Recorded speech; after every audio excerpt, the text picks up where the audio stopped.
Good morning, everyone. I wish you a very happy New Year and a happy Sunday, and I welcome all of you at home, too, for our children's time together. So in Sunday school, we're going to talk about a story that I think is a little tough. And I don't know if you all know that every Sunday, our friend Mary Yoakum writes a special story for the kids that goes along with our Sunday school lesson. And I got a little note yesterday saying, this was a tough one.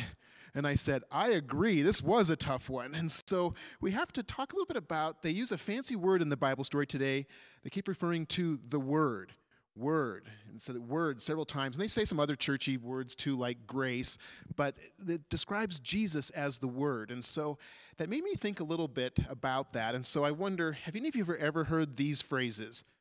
She's as good as her word, or he's as good as his word? Have you heard of that? Or how about, you have my word for it? How about, do what I say as well as what I do? Or my grandmother would say, do as I say and not as what I do.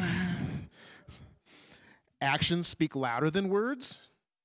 Have you heard that one? Okay.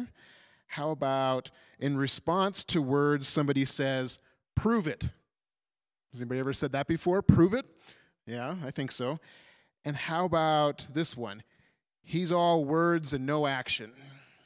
Yeah, so that kind of is part of what we're getting to in this story, that in Jesus, we all of the words that God says, Jesus is the one who reminds us that on Christmas, when Jesus is born, God made good on all of God's promises and all of those words that God has said throughout all the years, and Jesus helps us remember those.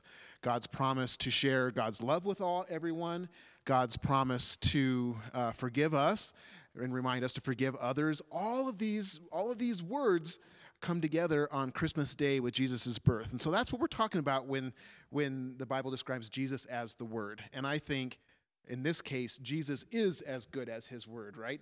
And he proves it to us time and time again through our Bible stories. So we're going to talk about that in Sunday school.